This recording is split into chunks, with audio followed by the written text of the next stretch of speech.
14 বছর স্বামীর জন্য অপেক্ষা করেছে, সতীত্ব ধরে রেখেছে। 14 বছর পরে সেই স্বামী তাকে ডিভোর্স দিয়েছে। শুনে যান, 14 বছর একটা মেয়ের জীবনের সবচেয়ে সুন্দর সময়। আর খালেদা সে 14 বছর কাটিয়েছে শুধু অপেক্ষা নামের এক শব্দ বুকে নিয়ে। পারিবারিকভাবে বিয়ে হয়েছিল খালেদা আর মাহমুদের।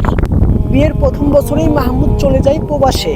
যাওয়ার সময় সে বলে গিয়েছিল, কিছুদিন কষ্ট করো, তারপরে তোমাকে নিয়ে যাব, আমাদের সংসার হবে, সন্তান হবে। খালেদা সেই কথাকেই জীবন বানিয়ে নিয়েছিল। মাসের পর মাস যায়, বছরের পরে বছর যায়, ঈদ আসে ঈদ যায়, কিন্তু স্বামী আর আসে না। 14 বছরে মাত্র 4 বার দেশে এসেছিল মাহমুদ। আর প্রতিবারই কয়েকটা দিনের জন্য। খালেদা লাজুক কণ্ঠে বলেছিল, আমরা কি বাচ্চা নিব? মাহমুদ হেসে বলল, এখন না, পরে নিব, আগে আমি স্থায়ী হই। পরের শব্দটা ধীরে ধীরে খালেদার জীবনের সবচেয়ে বড় প্রতারণা হয়ে উঠল। দিনের পরে দিন তাকে রাখা হতো বাবার বাড়িতে। স্বামীর ঘর ছিল কিন্তু সংসার ছিল না। স্বামী ছিল কিন্তু সঙ্গ ছিল না। বিয়ে ছিল কিন্তু দাম্পত্য ছিল না। তবুও সে অপেক্ষা করেছে, কারণ সে তার স্ত্রী ছিল, শুধু নামের না, হৃদয়ের। এই বছরে মাহমুদ দেশে ফিরেছে। খালেদার বুক ভরে উঠেছিল আশায়, এবার হয়তো সবকিছুই ঠিক হয়ে যাবে। এবার হয়তো সে আমাকে নিজের ঘরে নিয়ে যাবে। কিন্তু এক সকালেই সবকিছু তছনছ হয়ে গেল। কোনো ঝরগা নেই, কোনো অভিযোগ নেই, কোনো কারণ নেই। হঠাৎ করেই তার হাতে ধরিয়ে দেওয়া হলো ডিভোর্সের কাগজ। মাহমুদ ঠান্ডা গলায় বলল, তোমার সঙ্গে আমার সংসার হবে না। তুমি অন্য কোথাও বিয়ে করো, সংসার করো, তোমার যা কিছু লাগে আমি দিয়ে দিব। এক মুহূর্তেই খালেদার সবকিছু থমকে গেল। সে কান্না করতে করতে তার পা ধরে বসে পড়ল এবং কান্না করতে করতে বলল, আমাকে ছেড়ে দিয়েন না। আপনি চাইলে আরেকটা বিয়ে করেন, তবুও আমাকে ছেড়ে দিয়েন না।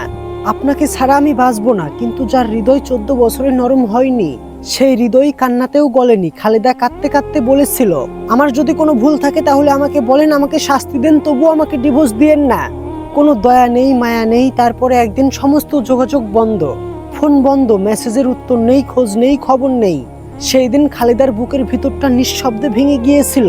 শেষ আশায় সে শাশুড়ির কাছে গিয়েছিল। সে ভেবেছিল, একজন মা তো বুঝবে।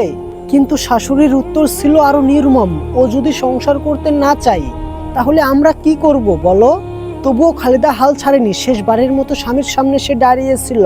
কিন্তু মাহমুদ তাকে ঘাড় ধাক্কা দিয়ে বাড়ি থেকে বের করে দিয়েছিল আর বলেছিল, যদি আর কোনোদিন আসিস তাহলে নদীতে নিয়ে গিয়ে ফেলে দিব। বলছি না আরেকটা বিয়ে করে নে, চলে যা। 14 বছর অপেক্ষা করার পুরস্কার একটা ধাক্কা, একটা হুমকি আর একটা পরিত্যক্ত জীবন। কোনো দিশা না পেয়ে খালেদা মহিলা সংগঠনের কাছে গেল। কাঁদতে কাঁদতে বলল, আমি বিচার চাই ম্যাডাম, আমি জানতে চাই আমার অপরাধটা কি। তারা জিজ্ঞাসা করলো, তোমার কি কোনো পরকীয়া ছিল? খালেদা মাথা নিচু করে কাপা গলায় বলল, ম্যাডাম, 14 বছর তার জন্য অপেক্ষা করেছি, কোনো পুরুষের দিকে তাকাই নাই।